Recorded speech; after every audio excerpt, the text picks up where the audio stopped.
This is an actual ancient text written sometime during the Neo-Assyrian period and found in the city of Ashur.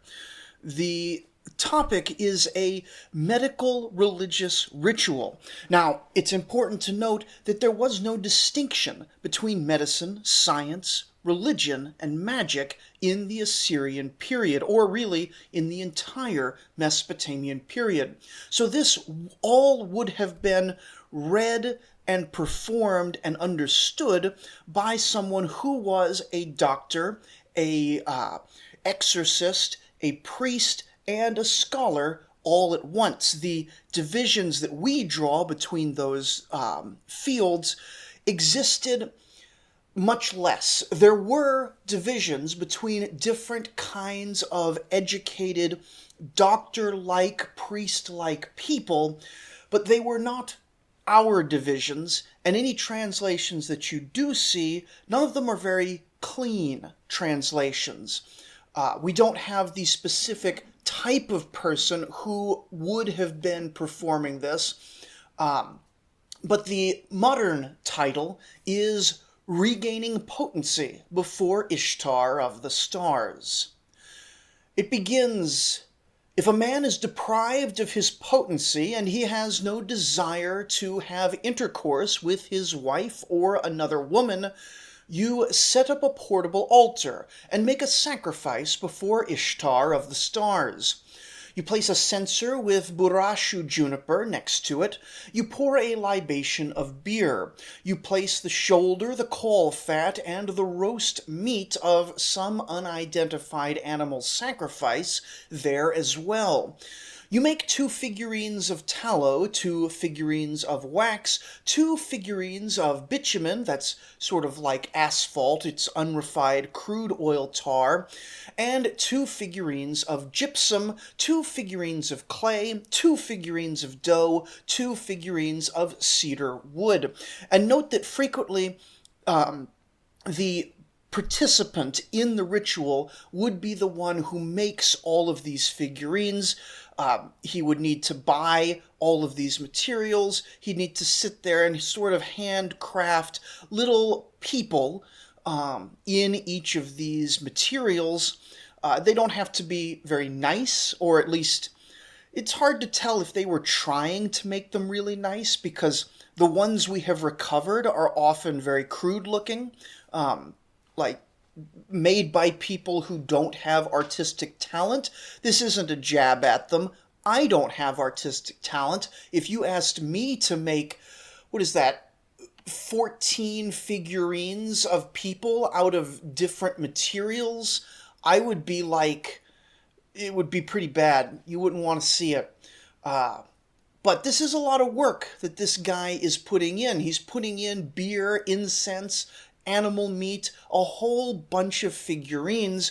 You've placed them all on the altar, and the text then continues. You burn them in a fire in an unfired per situ bowl. In some variants of this text, because this ritual is seen in multiple places, sometimes it's various kinds of bowls or cups as well. And you do all of this before Ishtar of the Stars at the altar, and you speak the following incantation. Light of heaven, capable Ishtar, mistress of the gods, whose approval is firm, most noble of the gods, whose command is exalted, mistress of heaven and earth, ruler of all the cities. Ishtar, at your rising, the Lord of the Lords kneels down. I, someone, son of someone, and note that these texts are these are like formulas for how to do these rituals. So they do have like blanks where a personal name should go, and the person doing it just fills his name in. It's very standardized. It's almost bureaucratized. Anyway, the incantation continues. I, someone, son of someone, have knelt down before you. I, against whom witchcraft has been performed, whose figurines have been buried in the ground, let my body become as pure as lapis lazuli. Let my head be as bright as alabaster. Like pure silver and red gold may I not get tarnished. May lupine heals 1,000 plant, heals 20 plant, ardadilu plant, sikilu plant, ninu plant, and bukanu plant. In some variants they also have a plant that's called wood of release. May all these plants drive away the magic affecting me. The instructions then say, repeat that incantation 3 times. The ritual, then.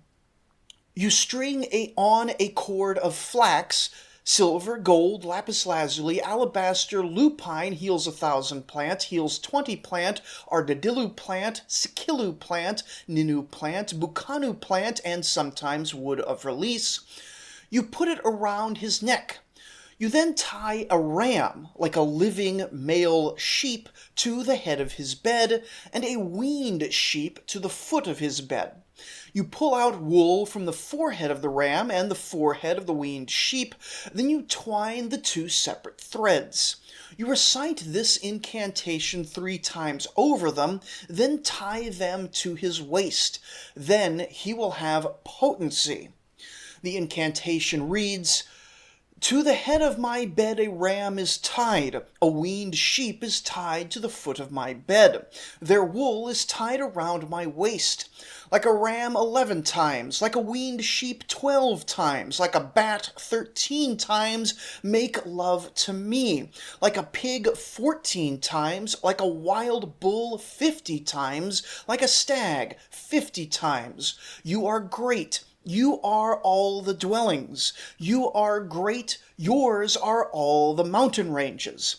At the command of Ishtar, the mistress of lovemaking, and Nanaya, the mistress of beauty, they spoke it, and I performed it. Thus concludes the incantation formula, written according to its original, collated tablet of Ishtar the young apprentice, son of Marduk Shalim Ahe, the scribe of the Asher temple. Yes, I'm quite glad that I don't have these problems yet, but I am still young, and I'm quite glad that when I grow older, there are little blue pills, because I don't know how I would manage to tie a ram to the head of my bed. Let me know what you think in the comments. Let me know what you'd like to hear me read next. And thank you for listening.